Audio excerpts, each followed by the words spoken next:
There is a certain kind of quiet that settles over a home, built on unspoken truths. It's not a peaceful quiet, but a heavy one, thick with the weight of things left unsaid. For the better part of a decade, that was the quiet of my relationship with Leo. Our lives had diverged onto two very different paths. While I found satisfaction in the steady, methodical work of building something from the ground up, away from the spotlight, Leo chased the spotlight itself. He was 32 years old, handsome, charismatic, and a rising star in the business development department at a tech firm called Innovatech Solutions. He was the sun, and I, it seemed, was the quiet planet forever in his orbit. The first tremor, the first sign that the ground beneath my feet was unstable, came on a Tuesday afternoon. I was working from my home office when a text message lit up my phone. It was from Leo. Rent's due. A bit short this month. Big bro. You know how it is. Isaiah. I did know how it is. It had been how it is for the better part of 3 years. I navigated to my banking app, my fingers moving in a familiar, almost robotic sequence. The joint account, our father's legacy, was there. I transferred the $500 he needed. A few minutes later, my phone buzzed again. A new message from Leo. Got it. Not thank you. Not I owe you one. Just, got it. I stared at the two words. A familiar. Dull ache, settling in my chest. I told myself it didn't matter. He was just busy. Stressed from his high-pressure job. For the sake of our mother, who cherished the illusion of our perfect brotherly bond. I let it slide. I always let it slide. The second tremor was felt a few weeks later, at our mother's 70th birthday dinner. It was a small affair. Just the three of us in her favorite Italian restaurant. Leo, ever the showman, was holding court, telling a story about a brilliant new marketing initiative he had pitched at work. And then it hit me, he said, his hands gesturing dramatically. We've been targeting the wrong demographic. We don't need to chase the kids. We need to empower the professionals who are already using our product. A loyalty program built on professional development, not just discounts. My mother's eyes shone with pride. Oh, Leo, that's wonderful. You're so clever. My fork stopped halfway to my mouth. A cold sensation washed over me. It was my idea. Not just similar to my idea, it was, word for word, the exact concept I had brainstormed with him over the phone 2 weeks prior when he'd called, complaining about being creatively stuck. I looked across the table at him, my expression unreadable. He caught my eye, and for a fraction of a second, I saw a flicker of something in his not guilt, but a kind of defiant challenge. Then, he smiled, a brilliant, disarming smile, and gave me a subtle wink. Learned from the best.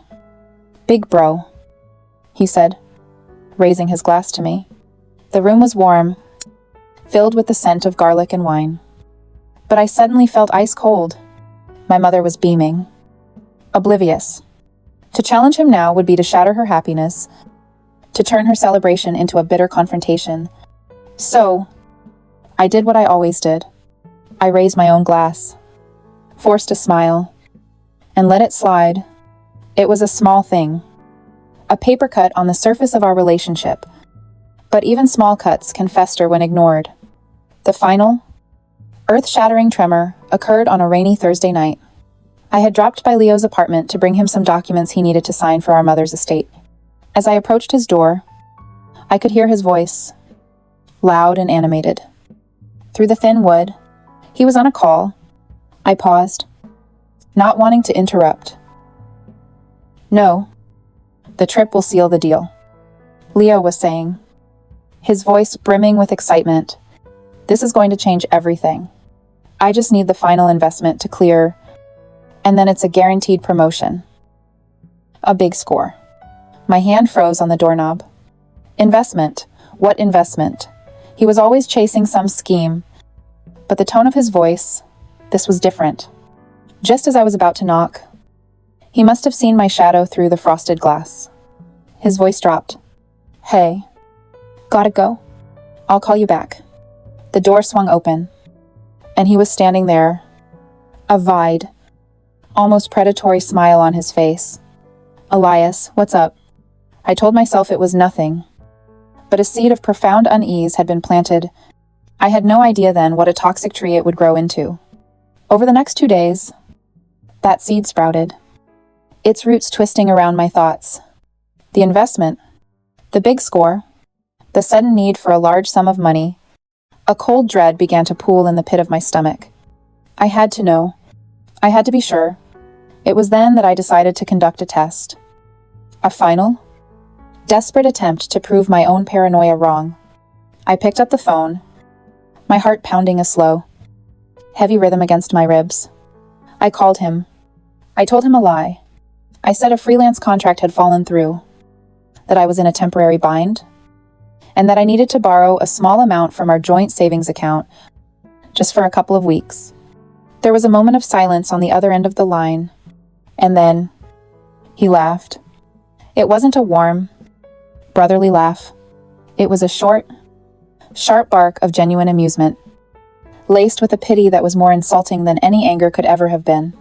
It was the sound of a man who held all the cards, mocking the player who didn't even know he was in a game. You, he scoffed, the amusement still dancing in his voice. I'm sorry, big bro, but you are a bad investment. I need that money for something much bigger. For a long time after the call ended, I just sat there, the phone still pressed to my ear, listening to the dead air of the dial tone. A bad investment, the words echoed in the profound silence of my apartment. Each syllable, a small, sharp stone striking the foundation of my world. It wasn't just the theft, it was the casual cruelty, the complete and utter dismissal of me, not just as a brother, but as a human being. The laughter was the worst part. It was the sound of his victory and my foolishness. In that moment, the quiet, heavy air in my life didn't just feel like unspoken truths. It felt like a tomb. And I had just realized I was the only one being buried alive. But even then, a part of me, the stubborn, hopeful part that had been making excuses for Leo my entire life, refused to surrender. It whispered that this was a misunderstanding, a terrible mistake fueled by ambition and stress. I had to try. I had to give him one last chance to be the brother I wanted him to be, not the one he was revealing himself to be. I called him back. He answered on the second ring, his voice impatient. What? Elias. I kept my own voice level, fighting to keep the tremor out of it. Leo, that money, that's not just our money. It's the emergency fund. It's for Mom if she ever needs it. It's what Dad wanted. Oh, here we go. He sighed, the sound crackling with static and disdain. The what Dad wanted speech. Dad wanted us to be successful. Elias, not to sit on a pile of cash out of fear. You don't get it because you don't have any ambition. This is how the world works. You have to be bold. You have to invest in yourself. Invest in yourself, the words felt like ash in my mouth. By stealing from your family. I didn't steal anything, he shot back, his voice rising in manufactured indignation. It's my money, too. And I'm using it to build a future for this family, something you're too scared to do. Honestly, you're just jealous. You're jealous that I'm going places. And you're still stuck being a freelance consultant. Whatever the hell that even means. Dad would be ashamed of your lack of drive. Not my ambition. The line went dead again. This time, I put the phone down. The gaslighting was so complete, so shamelessly executed, that it left me breathless. He had twisted my concern into jealousy, my stability into fear, and my love into a weakness. The hopeful part of me finally went silent. It was time to stop hoping and start seeing. I thought that was the worst of it. That the betrayal was limited to his words and his theft. How naive I was. With a heavy heart, I opened my laptop. My hands, I noticed with a strange sense of detachment, they were shaking slightly as I typed in the bank's web address. I navigated to the joint savings account page. my eyes fixed on the balance summary. My breath caught in my throat. It wasn't just low, it was empty. A perfect, soul-crushing zero. He had taken everything. Every last cent. $74,000. Gone. I clicked on the transaction history, a cold dread spreading through my veins. There it was. A single, massive wire transfer made 2 days prior. The recipient was a holding company for a luxury resort in the Bahamas, the Serenity Cove Resort and Spa. The name was insignificant at the time, but it would soon become the stage for the final act of this tragedy. I recognized it immediately. It was the exclusive, invitation-only location where Innovatech was hosting its annual leadership retreat in 2 weeks. He hadn't just taken the money for some vague investment. He had a very specific, very expensive plan. The full weight of it all pressed down on me. And for the first time, I felt truly, utterly alone. The brother I knew, or thought I knew, was a phantom. A figment of my own desperate imagination. In his place was a stranger. A ruthless opportunist who saw family not as a bond, but as a resource to be exploited. And as I sat there, staring at the screen, a new email notification popped up in the corner of my vision. The subject line was simple: a private matter. The sender was a man named Marcus Thorne. Marcus was a senior manager at Innovatech, a man in his late 50s who had been with the company since its early days. I knew him by reputation, only a pillar of integrity, fiercely loyal, and one of the few executives who had also been a close friend of my father's. I had never spoken to him directly. My secret ownership of Innovatech was a closely guarded fact, known only to the CEO and my legal team, to Marcus, and everyone else. I was just Leo's quiet, unassuming older brother. I opened the email. It was brief and formal. He wrote that he hoped he wasn't overstepping, but a matter of both personal and professional importance had come to his attention, one that concerned our family's legacy. He asked if I would be willing to meet him for coffee. We met the next morning at a small, anonymous cafe downtown. Marcus was exactly as I'd imagined, a calm, serious man with kind eyes that held a hint of sorrow. He spoke of his deep respect for my father, of the principles my father had built his life on. Your father was a man of his word, Elias, Marcus said, his voice low. His integrity was everything. That's why this is so difficult. He slid a slim, manila folder across the table. I think you need to see this. I opened it. My world tilted on its axis for the second time in 24 hours. Inside were not financial statements, but printouts. The first few pages were copies of anonymous complaints sent to the Human Resources Department, all targeting Marcus himself, questioning his competence and suggesting he was out of touch with the modern market. The writing was disguised, but the turn of phrase, the specific cadence of the insults, it was Leo. My blood ran cold. The next pages were printouts of internal project emails. I saw an idea from a young, brilliant junior analyst, followed by an email from Leo a week later, presenting that same idea to senior management as his own. There were 3 different instances, 3 different employees, all their work co-opted and presented by my brother. It wasn't just ambition. It was a pattern of calculated, parasitic theft designed to tear others down so he could climb over their backs. As my eyes scanned the damning evidence, my mind flashed back to his voice on the phone, dripping with self-righteous indignation. I'm doing this for all of us. The lie was so profound, so complete, that it was almost a work of art. He wasn't just building his own future, he was actively sabotaging the careers of others to do it. He hadn't just emptied our father's legacy account, he was desecrating the very principles of integrity our father stood for.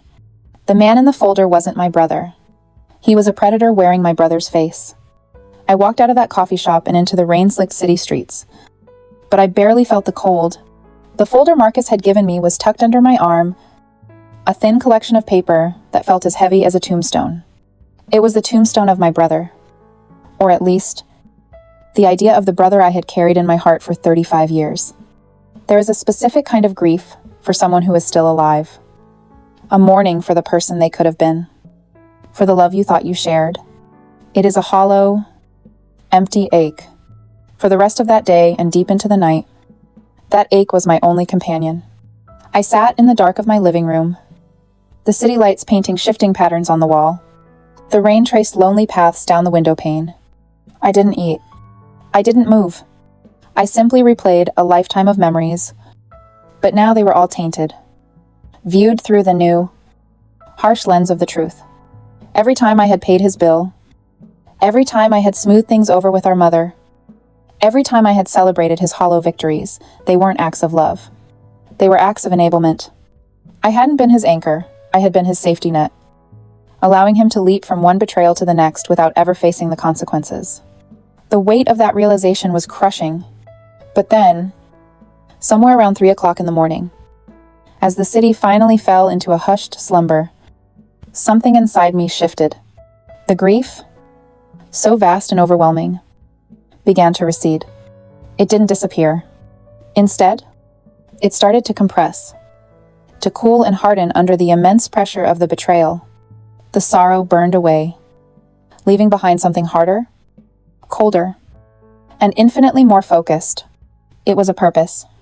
In that moment, I understood. Leo believed my kindness was a weakness, my silence, an admission of inferiority. He had built his entire worldview on the premise that I was a harmless, sentimental fool. He was about to learn, in the most public and permanent way possible, just how wrong he was. My plan would require two things: absolute secrecy, and for Leo to believe, without a shadow of a doubt, that he had already won. The first part was easy. The second would require one final act of sacrifice on my part. My hand was perfectly steady as I picked up my phone. I composed a new text message to Leo, each word chosen with surgical precision. "I've had some time to think." I wrote, "You're right. I've been too cautious. It's your money as much as it is mine. Good luck with your big plan." I hit send before I could second-guess myself. A minute later, 3 dots appeared, then vanished. He didn't even bother to reply. It was the exact response I had hoped for. In his mind, I had capitulated. The bad investment had finally accepted his place. He would be basking in his victory now, his guard completely down, his arrogance blinding him to the storm that was gathering just over the horizon. The next day, I called a meeting. It wasn't at a cafe, but in the secure, soundproofed boardroom on the top floor of the Innovatech Tower, a room I owned but had never set foot in. Only 2 other people were present: my CEO, a sharp, fiercely loyal woman named Sarah, and Marcus Thorne. I laid the folder on the polished mahogany table. "Leo is a cancer within this company," I said, my voice even and devoid of emotion. "And it's time we cut him out. But we're not just going to fire him. We're going to build a stage, and we're going to let him dance his way right off the edge of it." For the next hour, we planned. We designed the perfect trap, a high-stakes, high-visibility solo project. Project Chimera. We called it. It would be presented as the opportunity of a lifetime, the final test before his coveted promotion. But woven into its very fabric was an ethical tripwire, a small, subtle flaw in the product data that would require absolute transparency to navigate correctly. It was a test of character disguised as a test of skill, a test I already knew he would fail. Later that evening, feeling a strange mix of resolve and sorrow, I found myself drawn to a box of my father's old things I kept in the study. I wasn't looking for anything in particular. I think I just wanted to feel a connection to him, to the man whose principles I was about to defend. I ran my hand over his old university textbooks, his favorite fountain pen. At the bottom of the box was a dusty, leather-bound journal I hadn't seen in years, tucked away inside a larger envelope marked Old Warranties, something I knew Leo, with his disdain for the past, would never have bothered to look at. I thought my strategy was complete, based only on the evidence Marcus had given me. But my father, even from beyond the grave, had one final, devastating piece of truth to share. I opened the journal, his familiar, Neat handwriting filled the pages. It wasn't a diary, but a ledger. A ledger of pain. Page after page detailed the money he had loaned Leo over the years. Starting from when he was in college, $500. For car repairs, $1,000. For a sure thing, investment that vanished, $2,000. To cover gambling debts. Beside each entry, in my father's meticulous script, was a date and a note. Leo promised to repay by Christmas. Leo said the check is in the mail. Leo no longer answers my calls about this. The final entry was dated just a month before my father's fatal heart attack. It read, $15,000 for a down payment on his condo. He swore this was the last time. He swore he would make me proud.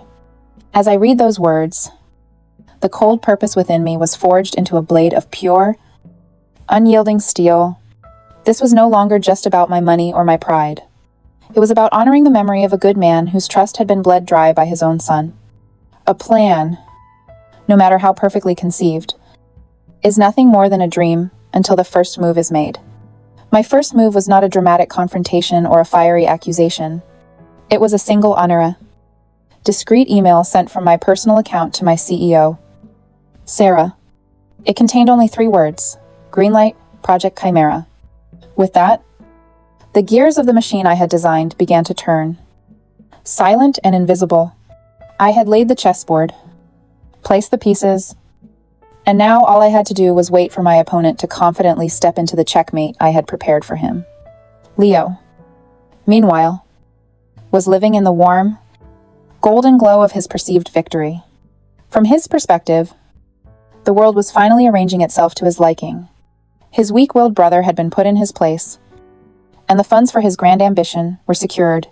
He sat at his desk at Innovatech, scrolling through photos of the Serenity Cove Resort, a triumphant smirk playing on his lips.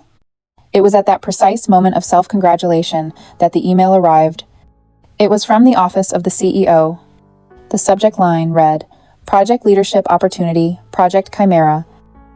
His heart hammered in his chest. He clicked it open. The email was a masterpiece of corporate praise and tantalizing opportunity. It spoke of a new, high-priority initiative, a solo project with unprecedented visibility.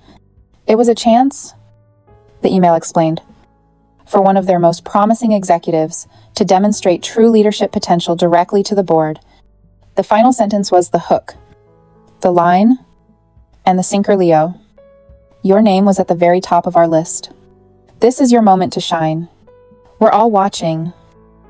A surge of pure, uncut adrenaline shot through him. This was it. This was everything he had been working towards. His plan, his investment, was paying dividends before he had even packed his bags for the Bahamas. He leaned back in his expensive leather chair, a laugh of pure triumph escaping his lips. He thought of me, his pathetic brother, and felt a surge of pity. Poor Elias. He just didn't understand how the world worked for winners, brimming with a new sense of invincibility. Leo dove into the project brief. It was complex, demanding, but the potential payoff was enormous. He saw a shortcut immediately. The project required extensive market analysis, a process that would normally take weeks, but he knew of a restricted server, a repository of high-level competitive intelligence that was technically off-limits for a project at this stage. Accessing it was against protocol, but it would save him valuable time he could better spend schmoozing. He navigated to the server directory, entered his credentials, and hit enter. Access denied. He frowned. That was odd. He tried again, typing his password more carefully. Access denied. A flicker of annoyance sparked within him. He called the IT department, his voice dripping with the impatience of a man whose important work was being held up by incompetence. Yes. This is Leo Vance in business development. He snapped. I can't seem to access the Phoenix server. Can you fix it? The voice on the other end was polite, but firm. I'm sorry. Mr. Vance, we can't do that. A new, system-wide security protocol was rolled out last night. Access to Tier 1 servers like Phoenix is now restricted on a project-by-project basis and requires executive authorization. Executive authorization, Leo scoffed. This project came from the executive office. Just grant me the access. I'm sorry. Seer. The IT tech repeated, his voice maddeningly calm. The authorization has to be submitted through the proper channels. It's a new policy. It's above our pay grade. Leo slammed the phone down. His face flushed with anger. Bureaucratic nonsense. He was annoyed, but not yet suspicious. It was a small inconvenience, a stupid hurdle in his otherwise glorious path. But for a man like Leo, who believed the world revolved around his will, any obstacle felt like a personal insult. The suspicion, the first cold tendril of real fear, would come later that evening. He was at home, pouring himself a glass of expensive whiskey. The anger from the IT incident having mostly subsided, he was finalizing his travel arrangements, imagining the look on the executives' faces when he presented the flawless results of Project Chimera. His laptop pinged with a new email. This one wasn't from work. It was from the fraud prevention department of his bank. The subject, urgent action required unusual activity on your joint account. His blood went cold. He opened it. The email was filled with formal, intimidating language. Dear Mr.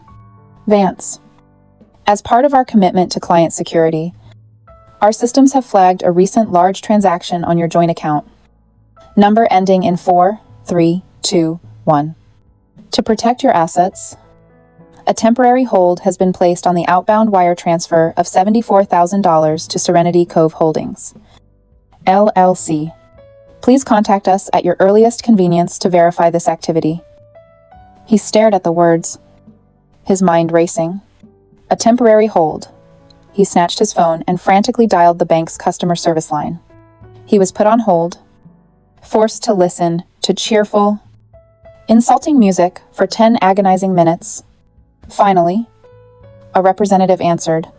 He explained the situation, his voice tight with controlled rage. The answer he received was a hollow echo of his call with the IT department. Yes. Mr. Vance? I see the hold here. It's a standard anti-fraud procedure for large international transfers to new recipients. It can take 3 to 5 business days for our verification team to review it. 3 to 5 days, he yelled into the phone. I don't have 3 to 5 days. That money needs to be there by tomorrow. Can't you just approve it? I'm sorry. Seer. The voice chirped, infuriatingly pleasant. It's a new policy to protect our clients. There's nothing I can do to expedite the process. After the call ended, Leo stood in the middle of his pristine apartment, the whiskey in his hand forgotten. The 2 events of the day, the blocked access at his job, the frozen funds in his bank account began to connect in his mind like 2 points of a closing vice. These weren't random acts of bureaucratic incompetence. They were too precise, too targeted. It felt like an invisible hand was suddenly moving pieces on a board he didn't even know he was playing on. He didn't know how. He didn't know why. But in that moment, a chilling certainty washed over him. He was being hunted. Panic is a poor strategist. It clouds judgment, amplifies fear, and invariably leads to self-destruction. For 2 days, Leo was a prisoner in his own mind, tormented by a faceless, formless enemy. Every email notification made him jump. Every polite hello in the office hallway felt like an accusation. His mind cycled through a list of potential enemies, a jealous colleague, the IT technician he'd been rude to, an executive who saw him as a threat. His thoughts kept circling back to me, but his arrogance always pushed the idea away. Elias impossibly. His brother was a feather, not a hammer. He was incapable of orchestrating something so sophisticated. This conviction, this utter inability to see me as anything more than the passive failure he had created in his own mind, would be his undoing. Trapped and desperate, he did what he had always done. When backed into a corner, he reached for his most reliable weapon, the one that had never failed him.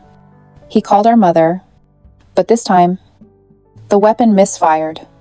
"Mom," he began, his voice strained with a carefully rehearsed panic. It's Elias. I think he's trying to ruin me. He's jealous of the Innovatech project.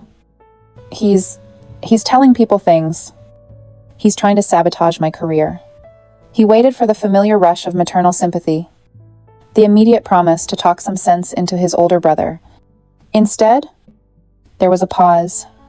When our mother finally spoke, her voice was quiet, stripped of its usual warmth. "Leo," she said, her tone heavy. "Are you sure you're telling me everything? Elias has never been a jealous person? Why would he start now?" Leo was stunned into silence for a moment. This was not the script. "What, Mom? Whose side are you on? I'm your son. He's the one who's been acting strange. He's the one who threatened me over the account. He told me to ask you about your father's notebook."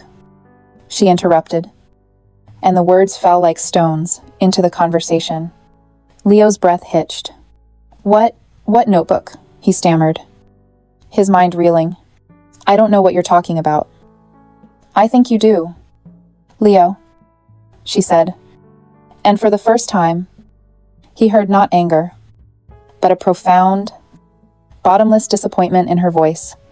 "I think you know exactly what I'm talking about. You need to fix this with your brother." I can't help you with this one." The call ended, leaving Leo staring at his phone in disbelief. For years, our mother's unconditional love had been his shield. He could commit any sin, tell any lie, and know that she would be there to defend him. But a seed of doubt had been planted, and for the first time, when he reached for his shield, he found it was no longer there. Now truly alone, and with the project deadline looming, his panic curdled into a reckless arrogance, blocked from the servers. He was forced to conduct the market analysis himself, but he was running out of time. He spent 2 sleepless nights compiling the report, but there were gaps, inconsistencies he couldn't resolve without the high-level data he was denied. On the final night before the presentation was due, he made his fatal mistake. Staring at a complex spreadsheet forecasting market penetration, he threw his hands up in frustration. "Nobody even reads this far," he muttered to himself, his voice raw with exhaustion. "They only look at the executive summary." And so, he began to invent. He fabricated data points, creating a smooth, perfect upward curve where the real, messy data should have been. He invented customer testimonials. He inflated the potential return on investment from a respectable 22% to an irresistible 45%. He wasn't just fudging the numbers, he was composing a work of fiction. A beautiful, compelling lie, built on a foundation of pure arrogance. He was certain that the executives on the board, with their million-dollar salaries and packed schedules, he would never bother to check the raw data in an appendix. They would see his confidence, his perfect slides, and they would be dazzled. A liar's greatest enemy is their own arrogance. They build a prison of deceit and are always surprised when they find themselves trapped inside. He submitted the completed Project Chimera report at 3 o'clock in the morning, a triumphant click of the mouse sealing his fate. A wave of relief washed over him. He had done it. He had navigated the obstacles, outsmarted the invisible enemy, and created a masterpiece. He felt a flicker of his old confidence return. He would nail the presentation, the funds would be released, and this entire nightmare would be behind him. He allowed himself a small, exhausted smile, and was about to close his laptop when a new email arrived. It was from the bank again, but the tone was different. It was no longer a polite notification. It was a formal, legal summons. The subject line read, "Mandatory Session, Notice Account Mediation." He opened it with trembling hands. "Dear Mr. Vance," it began. "As per the terms agreed upon in your premium joint account agreement, a withdrawal exceeding 80% of the total account value has triggered a mandatory family financial mediation session to ensure fiduciary clarity. This session is a non-negotiable component of the account protocol. Your attendance, along with the attendance of the other account holder, Elias Vance, is required. The session has been scheduled for Friday, October 17th, at 10 o'clock in the morning, at our downtown branch, Failure to attend will result in a formal review of all account activities for the past 5 years.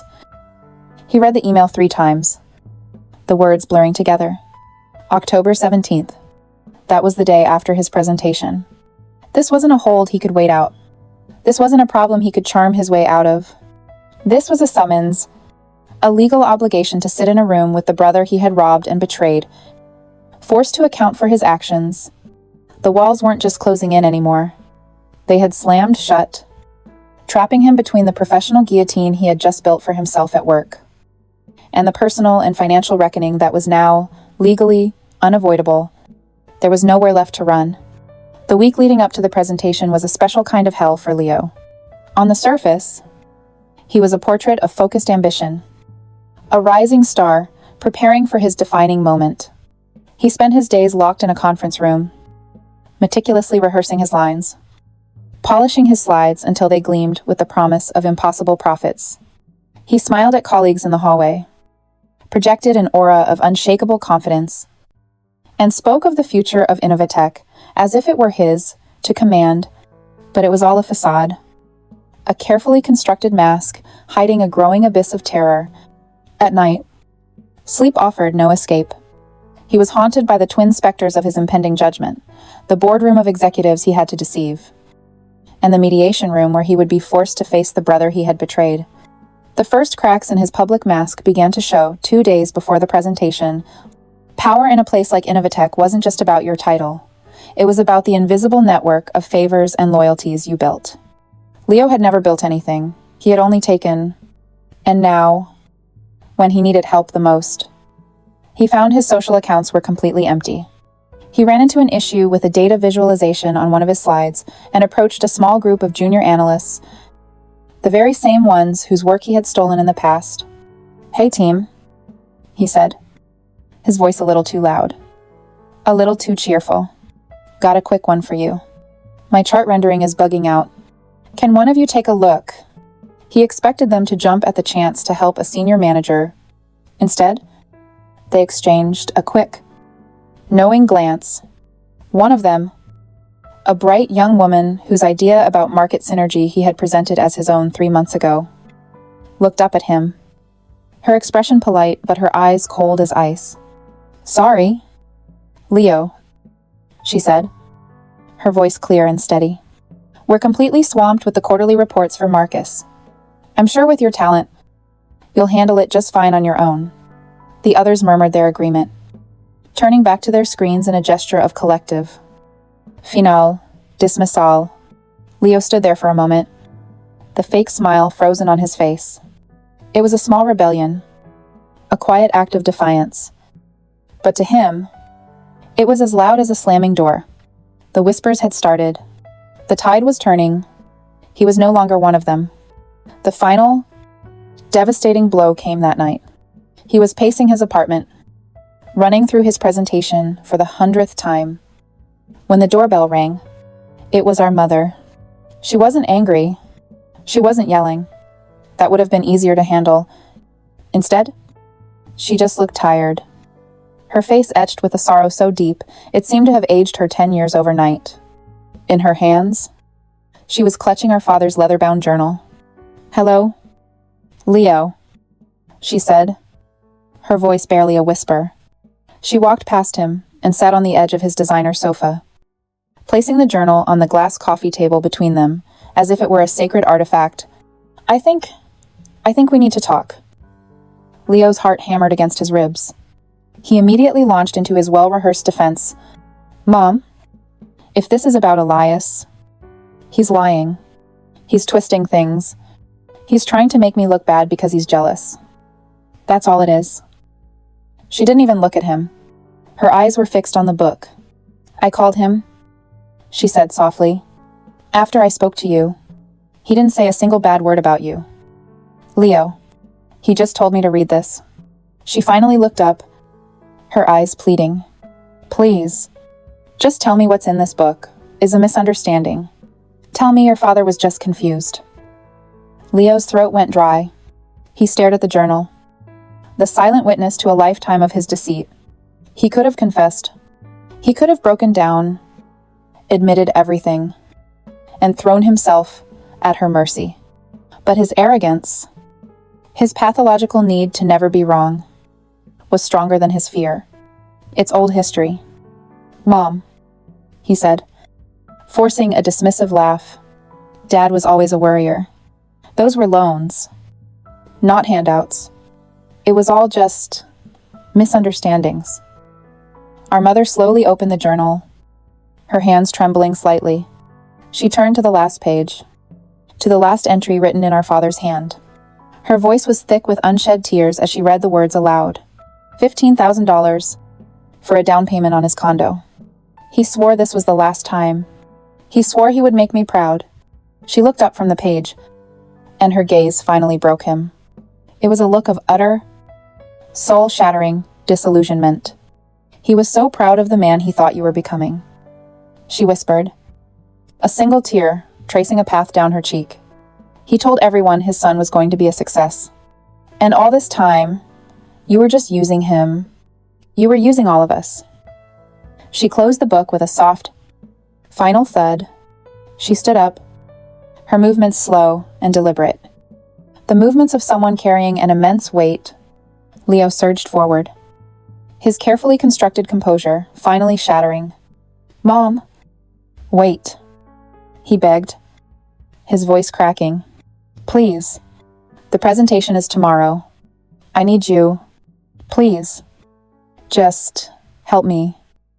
She paused at the door, her back to him. For a moment, he thought he had reached her. Then she spoke, her voice clear and resolute, though filled with a pain that tore through him. "I will always love you. Leo," she said, without turning around. "But I cannot be a part of this lie anymore. Your father deserved better. Elias deserves better." She opened the door. "You are on your own." The door clicked shut, the sound echoing in the silent apartment like a judge's gavel. He was alone, utterly and completely alone, stripped of his last and most powerful ally on the eve of his judgment day. The morning of the presentation, the city was shrouded in a cold, gray mist. It was a fitting backdrop for the final act of my brother's tragedy. He walked into the Innovatech Tower not as a confident predator, but as a man walking to his own execution, a ghost, haunting the final hours of his own life. He had spent the night staring at the ceiling, the twin deadlines of the presentation and the mediation circling him like vultures. Sleep had been a stranger. Yet, when he stepped out of the elevator onto the executive floor, the mask was perfectly in place. His suit was immaculate. His smile was sharp. And his eyes, though shadowed with exhaustion, burned with a desperate, feverish ambition. He had been told the meeting would be with a few senior executives, but when he was ushered into the main boardroom, he stopped short.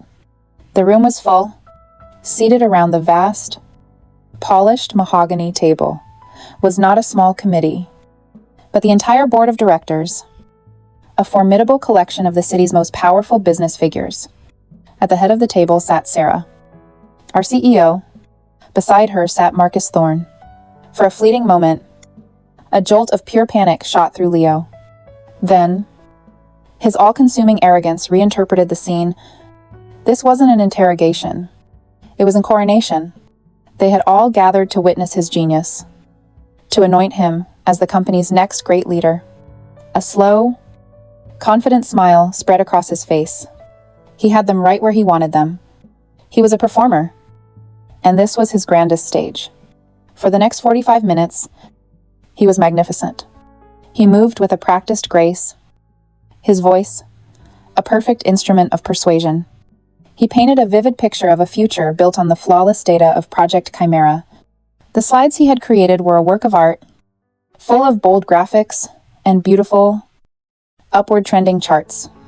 The 45% return on investment figure hung on the screen, a number so seductive, it was almost hypnotic. He saw the board members nodding, their expressions impressed. He saw a flicker of what he thought was admiration in Sarah's eyes. In that moment, he allowed himself to believe.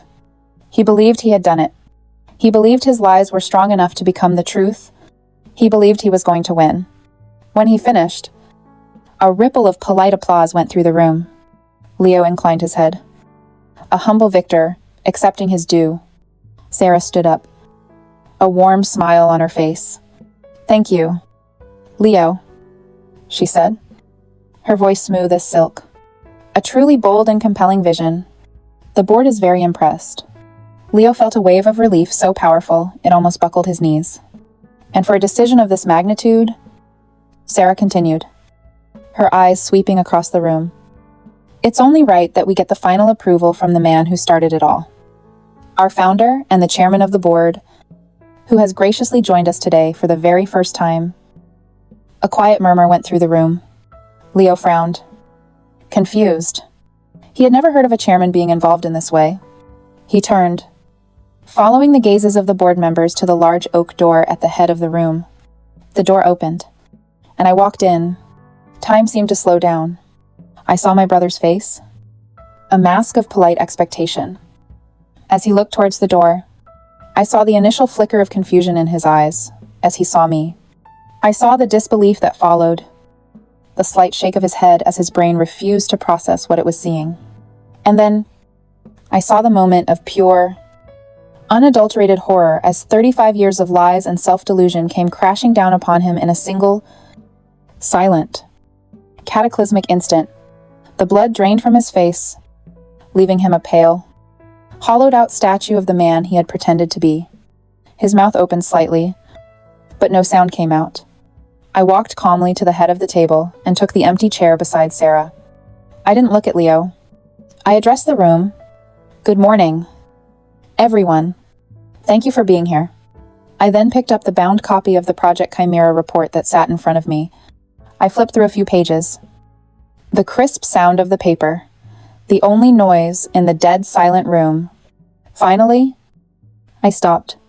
I looked up, and for the first time, my eyes met my brother's across the vast, polished expanse of the table. The silence stretched, thick and suffocating. And then, I spoke. My voice was quiet, perfectly level, and utterly devoid of emotion. "Thank you, Leo.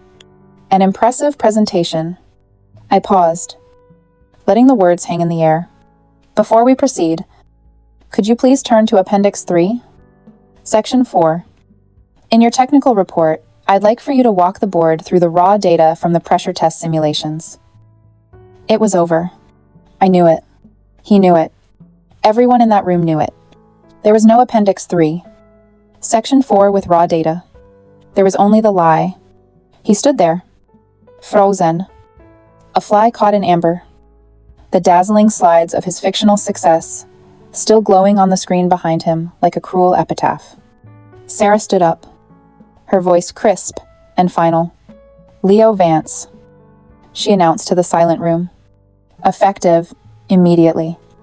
Your employment with Innovatech Solutions is terminated for cause, pending a full investigation into gross ethical violations and the deliberate falsification of company data." I didn't stay to watch him escorted out. My work was done. He had spent his life playing a dirty game of checkers, all bluster and quick. Cheap moves, sacrificing everyone around him for his own advancement. He never realized he was on a chessboard, playing against a grandmaster who saw the entire board and the quiet, unassuming brother he had dismissed as a bad investment had just said, "Checkmate." 6 months later, the gray mist that had seemed to perpetually hang over the city that autumn had finally given way to a crisp, clear spring. The world felt new again, washed clean, and in many ways, so did I. The immediate aftermath of Leo's termination had been a quiet storm of legal formalities and hushed corporate gossip. He never showed up for the mandatory bank mediation.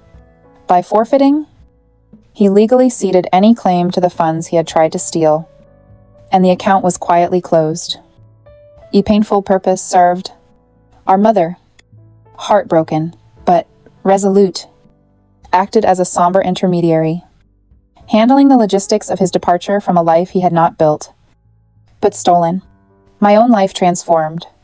The secret of my ownership of Innovatech was now public, and the transition from a shadow founder to a visible chairman had been both challenging and liberating. I found that the principles my father had taught me, integrity, loyalty, quiet competence, were not liabilities in the corporate world, but assets. I stood at the head of the boardroom table, the same table where my brother's world had ended, and outlined my vision for the company's future. It was a vision built not on shortcuts and dazzling lies, but on sustainable growth and a culture of respect. One of my first official acts was to promote Marcus Thorne to the newly created position of Chief Operations Officer. In the quiet handshake that sealed his promotion, we both knew we were honoring the legacy of the man who had taught us both what it meant to be a person of character. I rarely asked about Leo, but my mother would sometimes share small, sad details. He had lost the expensive condo, the car, the entire glittering facade of his life. After a few months of silence, he had found a job. He was working as a logistics coordinator for a small shipping company, a humbling role of spreadsheets and schedules. She told me he was quieter now, that the arrogant, performative energy that had once defined him was gone, replaced by a weary resignation. There was no joy for me in hearing about his diminished life. There was only a quiet, somber sense that the universe had finally, painfully, righted itself. He hadn't been destroyed. He had simply been reduced to the truth of himself, stripped of the lies he had worn like a suit of armor for so many years. The true end of the story, for me, came on a quiet Saturday afternoon. A small, neatly wrapped package arrived, sent by my mother. There was no note from her on the outside. My heart beat a little faster as I opened it. Inside, nestled in tissue paper, was my father's leather-bound journal. I lifted it out.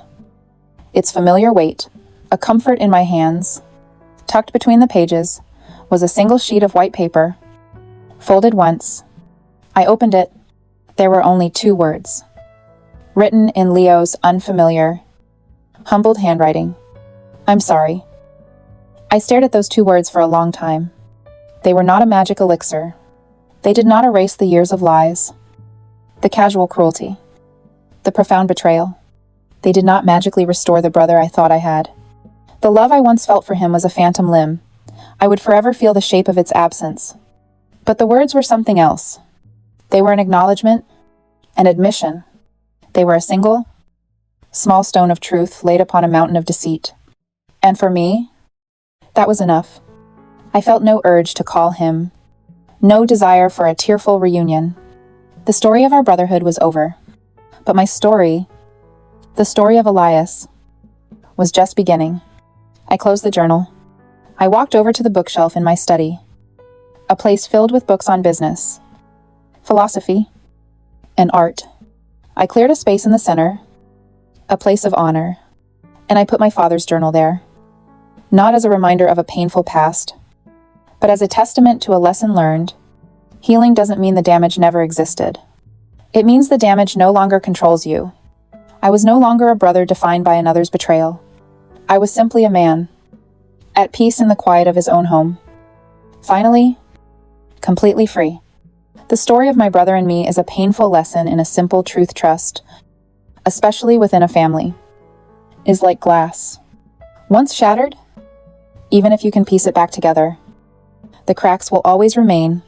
It taught me that true strength isn't always found in loud confrontations or dramatic forgiveness. Sometimes, the most powerful response to betrayal is a quiet, calculated plan that allows consequences to speak for themselves. My brother saw my silence as weakness, but in the end, it was the silence that allowed me to see the entire board, to understand that the best revenge isn't loud and angry, but intelligent, precise, and undeniable. If this story resonates with you, if you have ever felt your kindness mistaken for weakness or your loyalty taken for granted, please know that the pain you feel is real and valid. But also know that setting a boundary to protect your own peace and self-worth is not an act of selfishness. It is the ultimate act of self-preservation. You are not a bad investment. You are the most valuable asset you will ever have, and you have the right to protect it from anyone, even those who share your blood. And so, I leave you with a question. What would you have done in my shoes? Do you believe in giving endless second chances? Or is there a point where you must protect yourself, no matter who it is? Share your thoughts in the comments below. Your story might be the one that gives someone else the strength to make their own move. There are moments in life that act as hinges, swinging a door open to a future you never anticipated. For me, that moment wasn't a dramatic explosion or a tearful confession. It was a quiet laugh over the phone. A sound so full of casual contempt that it instantly incinerated 35 years of brotherly love and trust. It was the moment I realized the person I had spent my life protecting was, in fact, the greatest threat I had ever faced. This isn't a story about simple revenge, it's a story about the devastating price of blind loyalty and the cold, hard clarity that comes when you are finally forced to see the truth. It's about how I discovered my brother had stolen our family savings, and how he, in turn, discovered that the failure he so easily dismissed was the secret owner of the very company where he was desperately trying to build his kingdom. I, Elias, 35, male, have always believed that family was the bedrock of everything. It was a belief instilled in me by our late father, a man who valued integrity over profit and loyalty over ambition. When he passed away, he left my younger brother Leo and me with a modest inheritance and a joint savings account. It was more than just money. It was a symbol of his wish for us to always look out for each other. A financial safety net, woven from the threads of brotherhood. For years, I was the primary contributor to that account, quietly adding to it from my earnings. As a freelance consultant, I never minded that Leo, with his flashier lifestyle and endless can't-miss opportunities, contributed very little. I was the older brother. It was my job to be the stable one, the anchor. It was a role I accepted without question, a burden I carried with a quiet sense of pride. That pride, I would soon learn, was simply the blindfold I had willingly tied over my own eyes. Story 2. My older sister, Dove, 29 Farads, is divorced and living with my parents because she dropped out of college for her wealthy boyfriend, who later divorced her when she revealed her true colors. Growing up, my relationship with my sister was never great. She was the smart and attractive one. Her evil narcissistic sister tried to seduce my fiancé before our wedding in an attempt to end our relationship, but she was caught on camera and disowned by my parents. Kind of conceited. My parents always supported her and praised her, which left me feeling incompetent. People would compliment her appearance while I was just being mean. And she would use all of that to make me feel insecure by saying that no one liked me. Those childhood insults left me feeling extremely insecure because my parents never stood by me and ignored my feelings because she always met their expectations. So I kind of cut off contact with them as a child, an adolescent, my room as well. And once they even ruined my project and I nearly failed, I was going to tell Mom about it. However, Dove blackmailed me by claiming that she would show my unattractive photos to my classmates, which terrified me as a 4-year-old. She never accepted responsibility for her actions, and it was useless to tell my parents because they never paid attention anyhow. She did a lot of things that made me despise her, and Mom never stood by me. But Dad would occasionally call her out after she sent strange pictures of me using my phone. I don't understand why she had such a strong dislike for me, later. I discovered that she was a narcissist and that it had nothing to do with me. She was a major red flag in her relationship and literally cheated on every guy she dated. I hate to admit it, but the fact that her ex is still my friend says it all. She betrayed me by spilling coffee on my prom dress after I complained to my dad about her. She then played the victim by crying and claiming that she did it by accident. As an adult, nothing changed. Her behavior deteriorated. And it was all my parents' fault, because they never attempted to discipline her.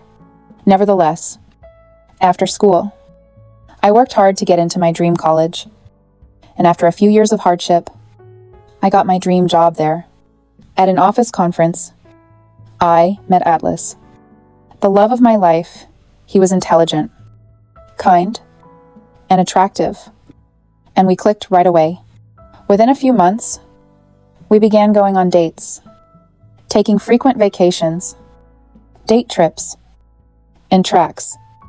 And Atlas was close to his sibling.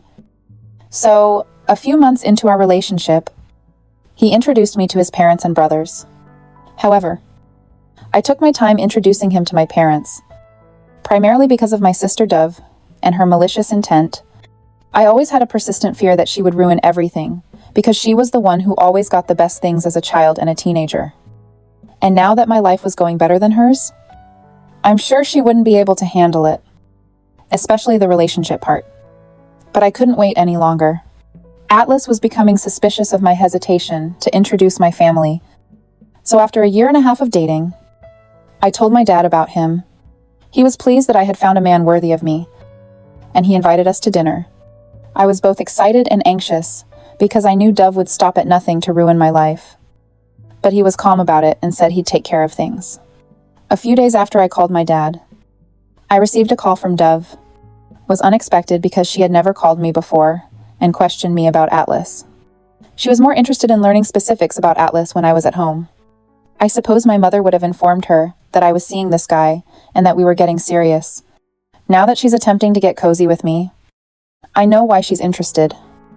But I'm unsure if I should really take the chance of introducing Atlas to do so, because I know her intentions are bad. I'm also considering other options besides calling my parents over at my house to introduce Atlas. Update 1. Thank you for all the great advice. A few of you commented, wanting to know more about Dove. Well, it's true that my parents, especially my dad, changed their minds about my sister after her divorce, and she ruined it for herself. She was very good academically, but as soon as she started college, her entire focus was on her body and beauty. Dove met this guy Jeremy, who was extremely wealthy, and they started dating, putting her studies on hold while I was preparing for my college entrance exams. She insisted that I would never be accepted to my dream college, but I did. And for the first time, I received approval from my parents. They were pleased and proud of me. But my sister was jealous when everyone was focused on me and not on her. My parents threw a celebration party for me with close family and friends to celebrate my accomplishment, and she wanted to spoil it and steal the show. So she announced her engagement to Jeremy there. It was obvious from Jeremy's face that he was unaware of this. But she was. I told her that I'm not a gold digger like her, and that I can pay my own bills while she can have the rich husband she wants. She was evil overall, and the most selfish person I've ever met in my life. After she was successful in her mission to make that day about her, everyone became excited to learn about Jeremy because he was apparently rich. According to my sister Dove, who constantly made me feel bad by showing me the expensive gifts he bought her and saying that I'd never land a rich husband because I'm ugly and nobody would want to date someone like me. Later, Dove and Jeremy got engaged. But I was already at college and missed the engagement. During my time in college, I never spoke to her. So, it felt good to go home for the holidays because Dove was living with Jeremy. Even during the holidays, she would take trips to exotic places with Jeremy. After a year of dating, they were married in a lavish wedding, with Jeremy paying for the majority of the costs.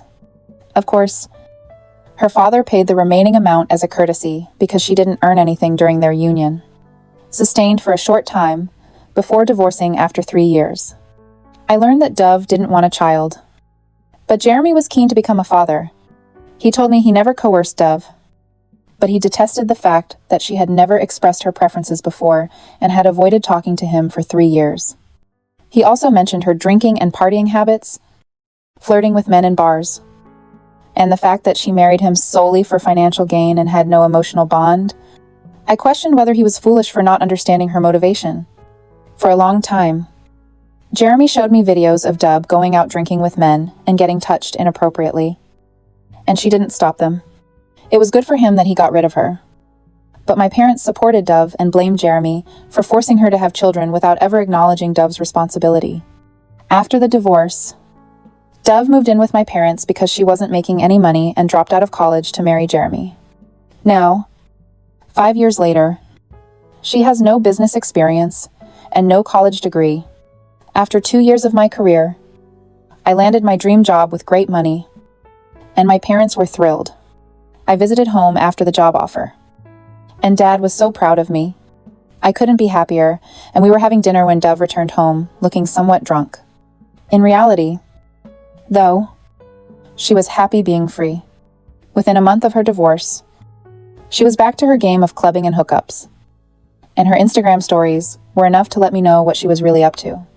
Cite and said, Dove should have pursued education like me and not messed up her life behind Jeremy, showing how much I was earning and that Dove was still dependent on them for money. When Mom asked Dad not to make such remarks, Dove lost it and slammed the door. At that point, Dad realized how spoiled Dove was. And he told Mom to make Dove understand that she needs to take her life seriously and get back on her feet instead of leeching on them. I believe she did that because later, she entered my room and told me that I could never be. I used to be heartbroken by all of these remarks as a teenager. But now I just don't care. I laughed at her and said, I really didn't want to be like her. And she clearly needed to fix her attitude. Oh my God. She let out her wrath upon hearing this and asked me to leave the house. I thought, this is my parents' house. And she was no one to boss over me? The following day, as I was packing to return, I noticed that too. One of my dresses was visibly torn with scissors, so I went downstairs and showed my parents Du's childish behavior. Dad called for Dove in a fit of rage, but Mom tried to explain that Dove was stunned and didn't know what she was doing. Dad told Mom to keep her out of it, but he stormed at her and told her to get her act together. He couldn't support her any longer and put up with her narcissism, which didn't sit well with Dove, and she hated me for it. Hatred, however, became intolerable when she attempted to approach my boyfriend.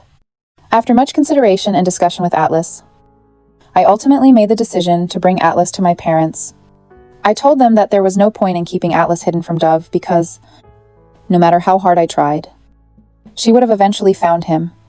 My friends told me that it would be better to test the man now rather than lose him later, because Dove would only succeed in his malicious intention if Atlas gave in with great dread. Dove pushed herself on him for an embrace while he was greeting Mom and Dad. I'm not sure what made her believe Atlas would be swayed by her appearance. She had changed her appearance. Dul had blonde hair black and gotten all dolled up in a new dress, with her hair and nails done as though Atlas were going on a date with her. At the dinner table, she hurried to sit next to Atlas when I asked her to move, and that I wanted to sit there. After dinner, I went to take a shower, and Atlas was by himself when Dove walked in asking Atlas to call her number. She kept asking Atlas about his interests, and if he said he liked something, she would say she liked it too. If she didn't, she would continue to talk about how she and Atlas were so compatible, and wink at me, not to take it seriously. But obviously to cover up the fact that Atlas was really awkward, he ignored her and interrupted the conversation with Dad and Mom. When I was busy with other things, Dove tried to win his sympathy by telling me her heartbreaking story of divorce and mental distress that took years for her to recover. The fun part was that Mom joined her in bitching about Jeremy. After a while, Atlas asked if I wanted to go for a walk and give him a tour of the neighborhood. Before I could respond, my sister got up and said, "Sure," and Atlas gave her a startled look and said he wanted to show her around the neighborhood. I have some alone time with me. Her face flushed with shame, and she went into her room. It's only been a few days since that visit, and I'm waiting for Dove to use her strategies to get Atlas inside her pants. I'm afraid, but I also trust my man, so I want to see how he responds to her advances. Hello, everyone. I'm engaged. Atlas proposed to me last month while traveling, and yes, he got down on his knees with a ring, and I couldn't stop gushing over it. Moreover, Dove did attempt to use her tactics after my visit to my parents. For the first few weeks, Atlas would show me Du's frantic greetings and heartfelt messages asking him about his work. She pretended to be caring as well. But after a while, he stopped telling me about her messages. So, I assumed she had given up on him.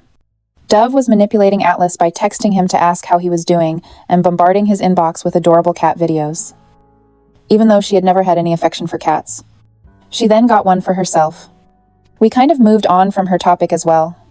Of course, we had better things to do and a busy work schedule. One day, I was looking through my social media and noticed that Dove had joined Atlas's account. She was liking and commenting on all of his posts with those adorable, goofy heart icons.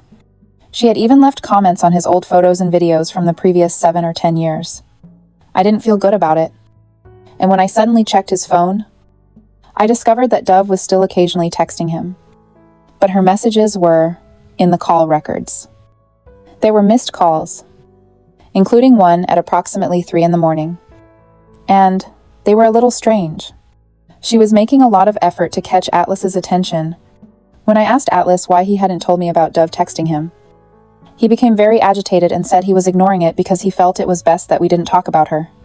I pressed him about the calls, and he remained composed before sitting me down and telling me that one day, Dove called him when she was really upset. And he became afraid, and thought something was wrong. But then she began talking about some traumatic things about Jeremy, and needed someone to talk to. Atlas told her that it wasn't appropriate to call in this late, and that she should talk to her parents. That really got to me. I told him that keeping this information from me was not going well with me, and I might stop trusting him. He assured me that he would never fall for her tricks, and that I had nothing to worry about. I've read hundreds of posts like this where despite my best efforts to avoid it, my husband has fallen for this trick, and I don't want to make a fool of myself by blindly trusting him. I told him that he should give me the phone whenever Dove calls him again, because I wanted to catch her in the act of her malice. One day, her call came through and woke me up in the middle of the night. I answered, and she was silent when she heard my voice. She then said it was an error, and hung up. I called her numerous times the following day to warn her, but she never responded. I texted her from Atlas's. I told her over the phone that it was me, that she shouldn't call or text Atlas during OD hours, and that she should call me instead of him if there was an emergency.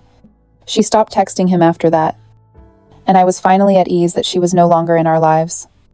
After Atlas proposed to me, I sent my dad a picture of the ring, which must have been seen by Mom and Dove, and she resumed her stalking behavior, sending him pointless videos and texts. I was so done with her that I called her and yelled at her. She remained quiet for the most part, while I let loose all of my pent-up rage. But I didn't realize she wasn't going to give up, because as soon as I hung up, I received a call from Mom, who was furious and screaming at me for insulting my sister Dove. I told Mom that I was accusing her of stealing my fiancé, and she said, "Your cruelty has given my daughter panic attacks. Can't you be a little considerate towards your sister who has been struggling with depression over the years, and that she was still recovering from her traumatic divorce?" Which was funny because Dove was never depressed about her divorce. Anyway, I ended the call and told Dad that I would have cut them off from my life if they kept playing the puppet in her game. I was done ignoring her update 3. I never imagined she would go to such a low level.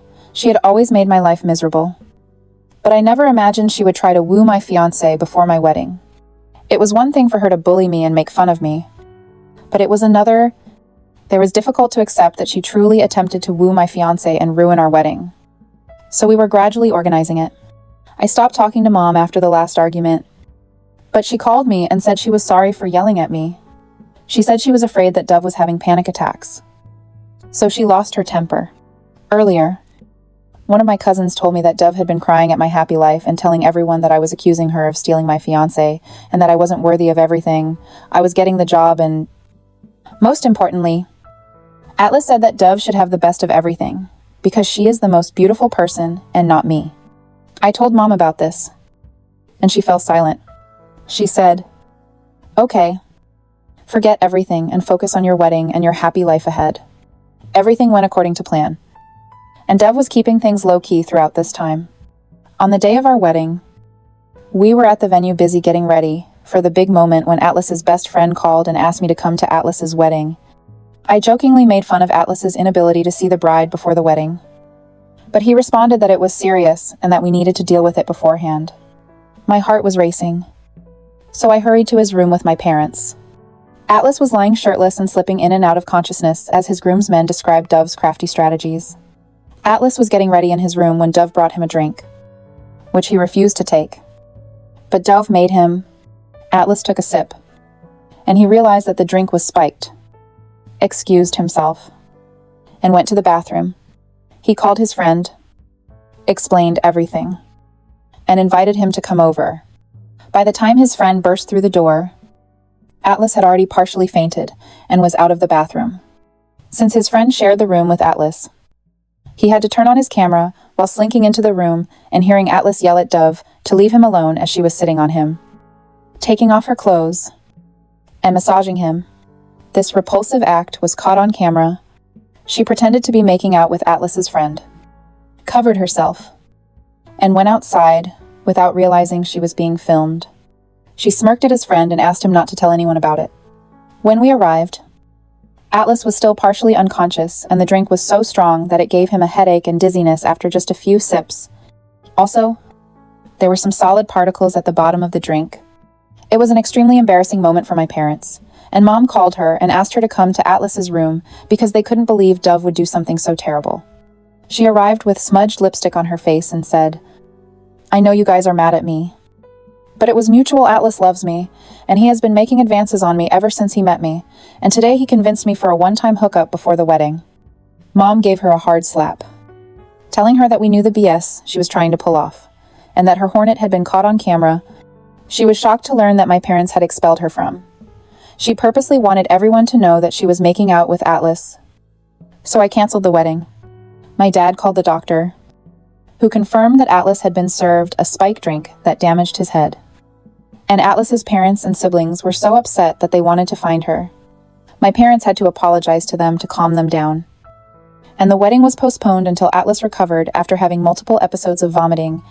When Atlas recovered, he walked me down the aisle.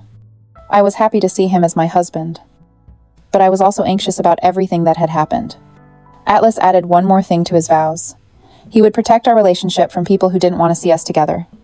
After we returned from our honeymoon, my parents came to visit and apologized to Atlas for all the trouble Dove had caused.